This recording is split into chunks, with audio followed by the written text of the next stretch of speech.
Let's have a look now to the next 12 months. Yep. Cabinet Office still got things there for you, obviously very busy on that. Yep. What other thing? Oh, the promenade and Yep. the MUA. Should we talk about that? Absolutely. I mean, what do you think?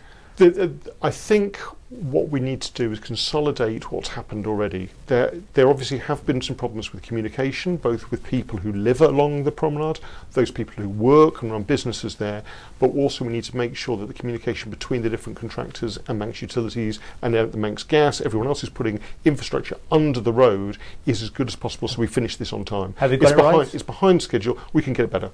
And what's gone wrong? I think there has been an issue in terms of design changes throughout the project. People, when you dig up a road, suddenly finding things that you didn't think were there, and also the complexity of it. Because as I think is quite evident, what people see on the surface is relatively straightforward. It's a bit of concrete and some tarmac. The key thing with the promenade is what's actually underneath it, all that infrastructure, getting it in the right place so that nobody has to come along and dig it up in 6 months' time. And I think getting that absolutely right has perhaps taken a bit longer than necessary. People remember Summer Hill, and it was all done and then had to be dug up. But again, that was a priority for the Department of Infrastructure to get it, to fix it, do a quick fix, make sure that people were happy with that, and then come back later and do the proper job. I'm going to be really mean on you here. How long do you think before the first digging up will take place when it's finished? I'd like to say there isn't a sweepstake in government. It is going to happen. There will be a fault. There will be a drain that suddenly goes because a big lorry drives close to it. What we need to do is make sure that the new system is resilient enough to cope with that. MUA's been in the news. You had a press conference the other day about the smart meters and just the future. I mean, it's so important, the future of sustainability for electricity and absolutely. And I mean, again, as I said, climate change will probably define the rest of this administration and the next administration.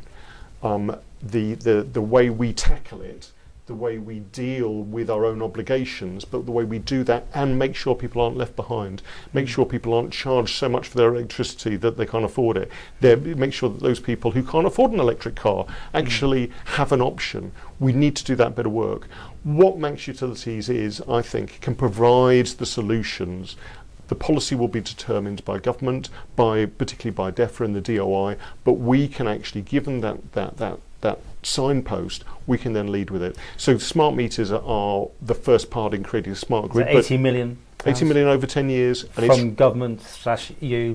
From us. There will be significant savings because the main impetus behind that is to completely rebuild the prepayment system, which is crumbling. So we need to replace that, and this is the next step to creating a smart grid.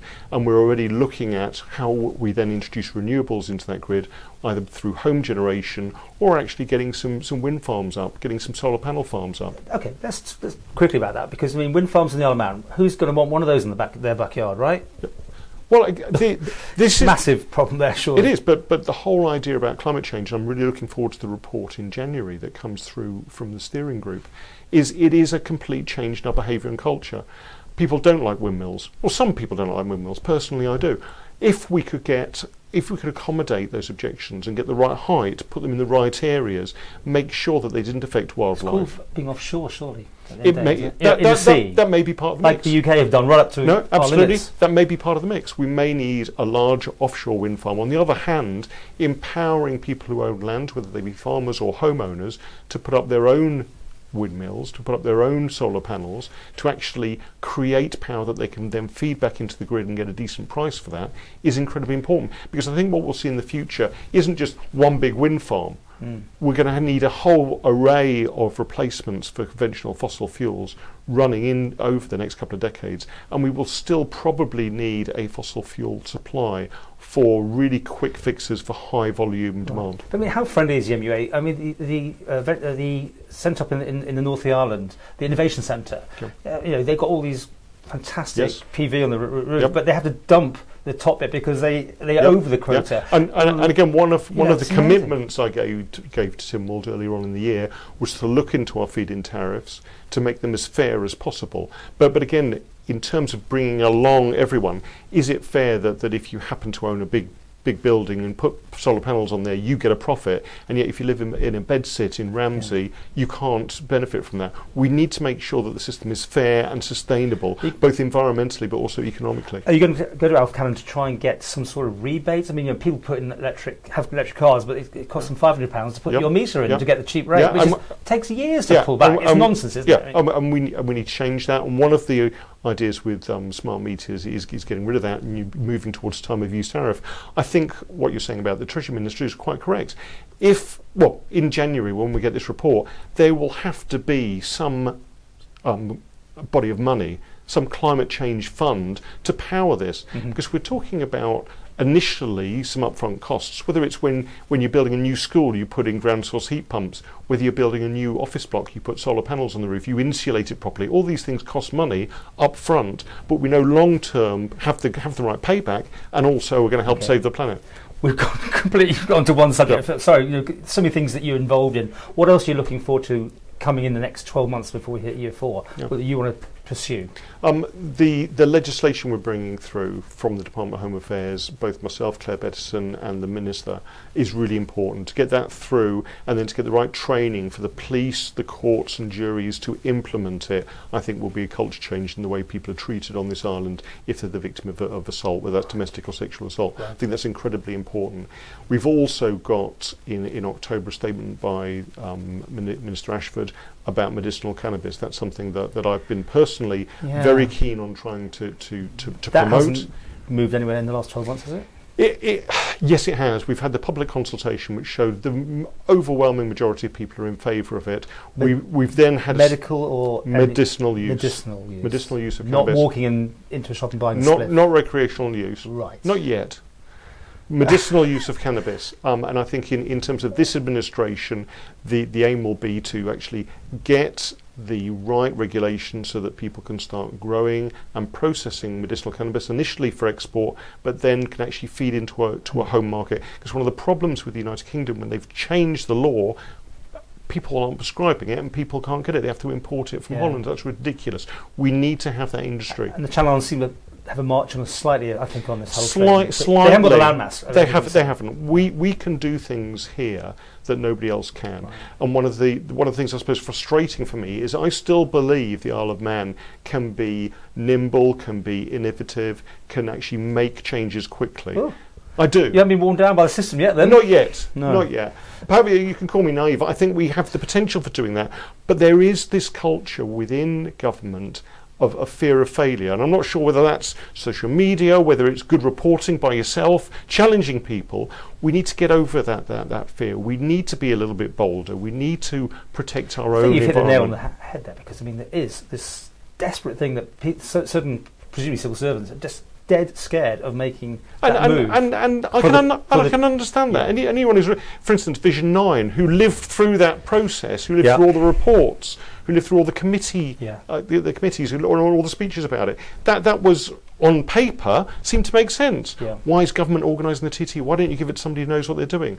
It didn't work out like that. It went wrong. I think we've learnt lessons. But if we continue to be risk averse, then we won't achieve what this government has set out to do in the programme for government. And talking about things you were involved with, I mean, that committee looking at public service broadcasting, it got thrown out. You went in there with all the right intentions, you're going to say, but it wasn't what they wanted. No.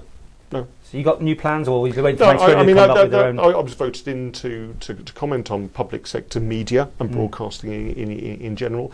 You're quite right. It didn't resonate with Tim Mould. They weren't happy with it. They weren't happy with the criticisms of Manx Radio, and they weren't particularly happy with the criticisms of the BBC.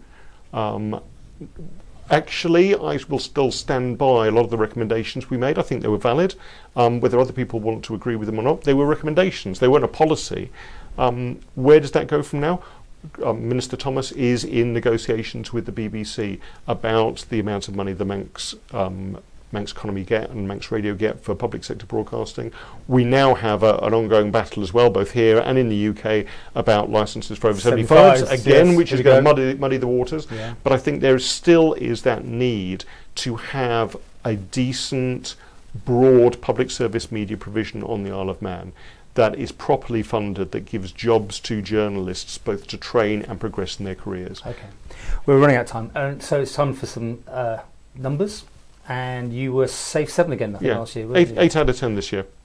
8? You were pushing towards 7.5 last year, but you wouldn't take it. I'll go for 8. I think over the next couple of months, I'm going to be really busy delivering some legislation. It was interesting, the president of Tynwald in one of the debates said that actually, despite policies and doing things and putting name tags on things, one of the key jobs of politicians is to bring through legislation, to bring through laws. Laws they have the potential to drastically change the way people live on this island, and actually it's been a real privilege to bring forward a key bill later on this year. You still enjoying yourself? Absolutely. You want to be a minister still? Waiting? There's no vacancies, but when one comes up, if there's a feeling that I'm able for the job, absolutely. And how are you going to rate government out of 10? You went 8, I think, last year, wasn't it? I'll give them another 8. I think there's a lot of things in progress, but the key thing running out of time over the next 12 months is to deliver. It's all been talking, hasn't it? Yeah. Well, it's been a lot. It feels like that's a lot. It's been talk and a lot of preparation, a lot of really intricate work has been done. Now we need delivery.